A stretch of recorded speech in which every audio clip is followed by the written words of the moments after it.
Hey everyone, this is Carlos. I'm the founder and CEO at Product School. Today I'm here with Michelle Parsons, who's the Chief Product Officer at Hinge. Hey Michelle, Hey, Carlos. Thanks so much for having me on today. thank you for joining the show. I know you are very active in the product community, and I love that. And I think it's time now to have you with us and learn more about your own experience growing as a leader. So let's start from the very beginning. How did you get your first PM job? Yeah, I think even before my first PM job, I think I didn't even really know that product was a role, was an option for a career. Kind of going back to my undergrad years, I was pre-med. I was pretty straight and narrow on that path. And it was my senior year of college that I was kind of having an existential crisis. Should I actually go down this pathway and invest a lot more time and money into this field that I wasn't as I think passionate about anymore. I still wanted to really help people, but having kind of spent so many years in the summers working in hospitals and with doctors, I started to kind of get a bit jaded. Right, there are some pretty big foundational problems with the healthcare system that really expanded beyond healthcare into education and access and other things of that nature. And so I took a step back and I said, well, I'm not sure that I want to necessarily go into medical school now. So let me see what else is out there. What else can I do? I ended up joining Teach for America, and I ended up teaching high school science. I know science really well. I was an education minor, and so I said, why don't I kind of take this pathway in? And if I notice that a foundational problem to medical care and access is education, that's kind of a predisposition there. Level of education and level of access.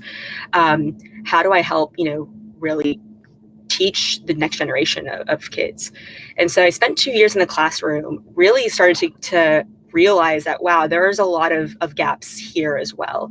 I'm from South Texas, so I was very aware of, underfunded, underserved communities. I grew up in one. I'm from a single mom household myself, and, something that I was very much like in my worldview. And so I started realizing, hey, I don't have the tools or the resources to actually, move my students in the direction that we're supposed to be going. So I ended up having to just leverage a lot of things that I created.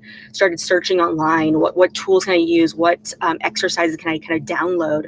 How do I incorporate technology into my classroom, since I don't actually have textbooks for every single one of my students?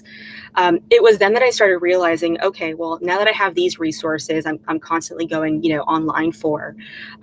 How do I actually track and measure whether the things that I'm teaching are actually having the outcomes that I think they're having? And so I started leveraging basically an Excel tracker. I mean, one of the things I think that Teach for America really instills is backwards planning, objective focus, decision making, and education, really. And so I basically built a tracker. I put every single objective into this Excel tracker with all of my students, aligned every single lesson in question that I was teaching to these, and would weekly look back and say, all right, are my kids actually making progress and movement in this area? If so, awesome. Which ones aren't? How do I pair these two together? If all my students are not succeeding in this one area, let me go back and reflect. Maybe it was something that I did. Maybe it was a way in which I was teaching that in that particular day or that objective. And so all these little things, how do you organize a classroom? How do you motivate a classroom and kids to kind of, do their work and be engaged and be excited? We're all kind of just like little moments where I was like, oh, I like this and I like that. And really, when I reflect on kind of product now, a lot of the things that I was doing in that classroom actually have a lot of parallels into what product management is. So it was then right after I was teaching, I was determining, what's my next move? What do I want to do next? And I found ed tech, and I said, hey, this seems like a way to actually increase my scale, increase my reach beyond just a classroom of 160 kids. So I joined a small ed tech startup called Alley that was an incubated startup within Pearson Education, the big publisher. And so it was a really great way for me to first kind of get my first exposure to product, but also very much step into it. I really started as a content metadata analyst, and so not necessarily on product, but given that we only had 30 people in the whole company, you're very much able to kind of reach your hand into various aspects of, hey, this needs to get done, and who's willing to pick it up. So basically, you've been doing product management even before they gave you the title. I think so. Yeah, absolutely. And In certain aspects, right? Definitely not the full product manager job, but things around it, customer interviews, SWOT analysis, working with data scientists and data to uncover, different patterns. And so always around it. And it wasn't until kind of my next role after that startup that I was really able to dig in and start working directly with engineers and solving my own kind of areas. I find your story really inspiring for many reasons. One of them, like you following your passion to help people, apply to healthcare first, then education, now technology, but always finding ways to connect your skills with your user. And I think that sends a really powerful message to people out there who are trying to figure out what to do next, and they might be hearing messages such as, well, you need to have an MBA from this school, or you need to have a certain degree from this other school. Well, while I'm sure all of that can help, that's not the only way. And there's a lot of things that someone can do today, now. And you are a clear example. And a very, obviously now we continue discussing your career, but I love how you actually got started. No, yeah, I appreciate that. And I think that's spot on. There's no one clear path into product management. And I think as the field and as the industry has really taken off and more people become interested in it, I think there are some avenues now that you can kind of put yourself into to getting that experience more quickly. But I definitely have heard a lot of interesting stories, from I was talking to Ravi Mehta, who's the former CPO of Tinder, who said he showed up to Microsoft one day thinking he was doing a software engineering interview, and he ended up in a product manager interview, and it was just totally by accident that this happened. But that kind of set his career off in product. And so I think there's many unique stories for how people can get into product for sure. It's funny because Ravi shared that his own story on this podcast not so long ago. And I was looking at your professional career, and you worked at other amazing companies such as Kayak, Spotify, Netflix. Now you're the CPO at Hinge. And it happened in a relatively short period of time compared to when you started applying your official product management title. So what happened there? How were you able to grow so fast in your career? Yeah, no, I think that's definitely true. It's always a question I get asked, like, how did you do this? Look, I think there's a couple of things. I don't want to downplay the role of mentorship and advisors and people in my life around me who have really helped me when I have questions, when I, come with ideas to really support and enable. I think, as I mentioned, I'm from a single mom household. So the first person in my family to go to college. And I really had to advocate for myself. I had to have like the gumption, the drive to go out there and just knock on doors. Well, figuratively, not literally, but, reach out to people and just try and get advice for, hey, this is what I'm thinking I want to do. Like, how should I go about it? Or here's how I'm thinking of going about things. Like, how have you done it before? And I think that all of those things have equipped me with the baseline skills of just asking a lot of questions, which I think is directly tied into, what makes a successful product manager and product leader is you have a lot of curiosity tied in with the ability to actually execute on that, right? Take in all of those different pieces of information and then transform that into a plan and a vision and then execute upon it. So I think that's the initial, the other piece of product that I really love and gravitated toward was the balance of art and science. As somebody who, is infinitely curious and always daydreaming and always thinking about like the what ifs and the problems to solve, I tend to be very practical and pragmatic in my approaches to things. How do I take, controlled risk and not just kind of go wild? But I think those two things, that my science background coupled with just the insatiable, urge to ask a lot of questions and then take all that input and then go put it into action, has definitely helped me in my career, especially early on when you really need to showcase that you're able to execute and get things done, right? People want to build trust in you. And I think that's really important. And early on, I was able to gain that trust. And I think that looking for help whatever type of help it is, that shows your first curiosity in growing, but also certain level of vulnerability to say that you are here to learn, and that also creates a deeper connection. So on the topic of mentorship, is there anything in particular that you would recommend for people who, if they've heard this kind of advice before, but they don't really know how to find that mentor or group of mentors or whatever that might be, that is really going to be a thought partner for them? Yeah, absolutely. I mean, I think there's no one, stop shop or one way to find mentors. I mean, there are a lot of programs out there. So I think that's one, right? You can go into a variety of different already established paths into finding mentors, finding advisors. I think one of the things, those are more restrictive though, right? Because there's a lot of people applying into those pathways. So one of the things that I did is look for people within my organization. So back when I was in that startup, we were nestled within the larger Pearson education organization. So I just started looking at people who were in that, in leadership or in roles maybe one or two steps above me and saying, well, these people seem to be in areas that I want to gain some knowledge and skills in. Can I set up a meeting with them, right? With very specific questions that I wanted to get to know or learn about. But also, I think the key thing that really opened up the door for me with those individuals. So when I identified, I really had a very established, agenda. Here's what I want to learn. Here's what I'm interested in doing. Here's how I'm going to apply it. Which I think is really critical when you're dealing with how do you get someone to expend their time on something they don't know. Right? They actually want to know that you're going to take this insights and go apply it in some way. Then I would follow up, right? Thank you for your time. And here's how I took all this information and here's what I did with it. And here was the outcome of that. Because I think it really showed people that I was listening, and wow, if they invested their time in me, that could pay dividends, right?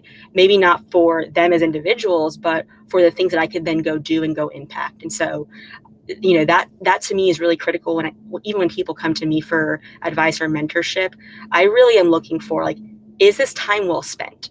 Is this person coming prepared? Are they coming with questions? Are they coming with ways that they're going to apply this? And then what's that follow-up look like? Because follow-up is actually the hardest part of all of this. Once you've gotten that, do you maintain that relationship?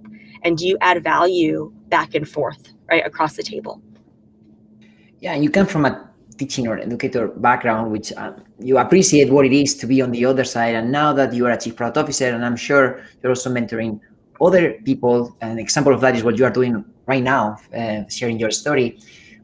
Other than, how do you go about picking the right mentees? Because I can imagine you have very limited time. Is there any advice you give to people to find the right mentor and make sure that when that mentor receives that proposal, they pay attention? Yeah, absolutely. Well, I mean, I think it's like, well, when a person comes, with an ask or a request or with some questions, like, am I actually able to help? Do I have the skill set and the background and the experiences to add meaningful value here? Or do I know somebody else in my network who is maybe better equipped to help in this space, right? There might be things that I am stronger in, and things that I'm not strong in, right? Like, actually just having picked up this role here, I realized I actually haven't done a lot of pure monetization work. I spent my life really in my career in consumer and search discovery, very much front end facing core experience type of roles. And I was trying to get a handle on the whole world of monetization and how that works. I'm like, wow, I really don't know anything. So I have to go out there now and look for people who can actually help, answer my questions and guide me. So I think it never stops, right? I'm looking for people who, just have that spark and who are really able to articulate very clearly what they're looking for and what their plans and goals are. That to me is of critical importance. I think my mind is just wired that way. Like, what's your outcome? Like, what are you doing, or what are the areas you think you need to grow or develop in, or where you're struggling, and then how can I then really discreetly pick where I can actually add value. If it's just a really big amorphous, I'd love to get into product, but that's really hard for me to work with because I don't know kind of where you're starting, or what areas you need to level up or refine in. Yeah, I see that all the time. There's this thing in Silicon Valley would say, a lot of people say yes. So if you message enough, someone will say, yes, I'm going to grab coffee or a virtual coffee with you. The reality is the mentor also needs to perceive that there's a true interest in next steps. So there's actually another coffee and another coffee. And I think it's important to recognize that it's better to go deep with a few people and build a relationship and make sure there is a value exchange there, rather than just having a first time coffee with 25 different people and really just scratch the surface. Absolutely. In your case, I like that you recognize you're also learning. You mentioned monetization now, and I think it's also good to recognize how mentorship or the mentor role can change. Like maybe someone who was really helpful for you at some point in your career, now you're at a different stage and you want to find different type of help, different type of mentors, and that's okay. I think it's part of lifelong learning. You don't have to commit to the same person for the rest of your life, like as if it was a marriage. Absolutely. No, I think that's exactly spot on, right? And oftentimes those people in your network or in your sphere can oftentimes recommend other people. And so, that's been the case with me. I've recently had to dig in a little bit more around internationalization. How do we do that? And there's people who are in my network who can have, introduce me to other people who have been, invaluable in just my own knowledge. And so I think that that's really important, just to continue to develop and build in those relationships, for sure. So Michelle, for people who are not in the dating market and are not aware of Hinge, what does your product do? And please give us a scale of the users. Yeah, absolutely. So Hinge is a mobile dating app. We are kind of in the same sphere as Tinder and Bumble and kind of the other apps that are out there. Our goal is really to drive meaningful connection. I think what sets us apart from other apps is our mission, our goal, and our vision really is to be the dating app designed to be deleted. And that might just seem like a catchy tagline, on the surface, but we really live, breathe, and act with that motto in mind, with that tagline in mind. What does it mean to be designed to be deleted? Well, that really predicates that we have ways to measure what deletion means, right? And positively. So we want to ensure that we are getting our users out on well-intentioned, great dates. So purposefully, our onboarding flow is much longer than our competitors, right? We purposely don't have a swipe mechanism that is, very popular in other apps. We really make sure that you're taking time to get to know the person on the other side of that profile, so that by the time that you do hit yes or no, you're excited about potentially getting to meet that person. And so, we are, we've been growing exponentially, and so we're very excited about kind of our trajectory. I think that especially with the pandemic and everything that we've been going through as society in the past 2 years almost, it's crazy to even say that. People I think are looking for more authentic, more real ways to connect with each other, whether that be virtually or in person. And I think that we just have so much opportunity in this area to continue to press on that particular piece, right? Where you think about 10 years ago in the era of like Facebook and Instagram and just continuing filters, curation, and the facade almost, right? I think we've gotten really accustomed to that. And I think the past 2 years have really almost jolted us to say, wait a minute, I'm not okay always, and my life is not perfect, and I'm not okay. And it's finally become okay to just say that. And I think what we're trying to do, and what I'm really excited about is, Hinge is really well positioned to really own that intention space where we make it okay for you to just express your authentic self and not this curated set of 6 photos and, et cetera. So that's what kind of we're doing right now. And I'm very excited about, our future here for sure. And how did your roadmap change during the pandemic? Yeah, so I actually joined remotely. So I was a fully remote employee, having to figure out everybody in this whole organization and what we were doing and how we were working. And really the team had gone through, it had doubled in size during the pandemic, which is pretty phenomenal if you ask me, and still really maintained its core fabric, its core culture, which I found just inspiring and impressive. The roadmap changed in that, well, our goal is to get people out on in-person dates, and that came to a halt, right? And so we really quickly had to pivot and figure out, okay, well, what can we do to still ensure that people are connecting? No one wants to sit on text forever. So we really quickly had to integrate video and audio as just a core, foundation in our app. And then through that, we're also just learning a lot about what people are looking for, how hard it is to make connection, especially when you don't have really any other avenues outside of your maybe close friend group or family. Since the pandemic has really closed down a lot of those avenues that otherwise used to be available. So I do think that, we've now taken it upon ourselves to say, okay, well, given this and given all the things people are going through, what can we do to actually help not just connect people, but really improve connection? And so we're really focusing on a lot of these types of concepts and opportunities, more authenticity, more accountability. How do we do that? So, yeah. No, it's really impressive how you were able to turn the situation into an opportunity, grow the team, grow usage of your product, and still maintain those core values, as you mentioned, authenticity and making sure that this is a real high quality connection between two humans. At the same time, one of the unique things about this product personally is that you are part of a portfolio of companies, the Match Group, and most or at least the ones that I know are also in the online dating space. Correct me if I'm wrong. Yeah, no, you're correct for sure on that one. So obviously Tinder is one of them, and there are many others. So as a chief product officer, how do you go about making sure that you are delivering a unique experience for your user persona while maintaining certain consistency across the entire portfolio of companies?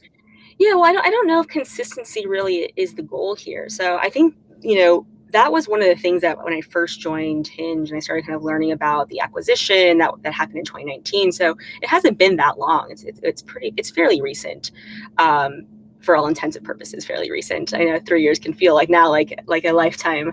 But the goal really is for every single app has their own unique value prop, their own unique audience that the thing that they're really trying to deliver on, right? I think for Hinge, our goal and our audience is coming to us for intentioned dating, to find a relationship.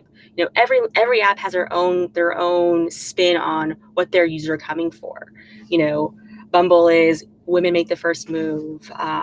Tinder is more recency, more active, quick connection. So, we maintain our uniqueness and our goals by focusing on our users. So what the benefit though that I've actually, seen and have experienced firsthand is I'm able to just ask other people in other parts of our brand, how are you solving this problem? How are you thinking about X, Y, and Z?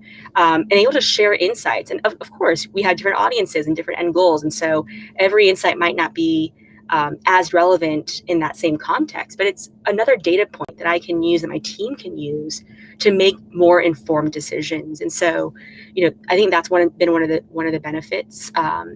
But ultimately, the goal really is not for consistency. It's keep on delivering on your core value prop and do that exceptionally well.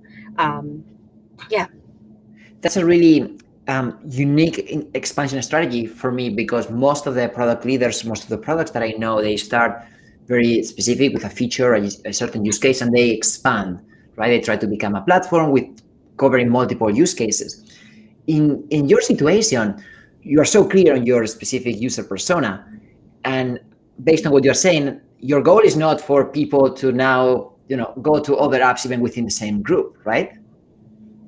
Sure. I mean, I guess, our users and a user can really change depending on the day, their experience from last week, on like kind of what they're looking for. So I do think that, we do see generally people are, there's some data out there floating around, I think, on 2 or more dating apps. And so that is common behavior.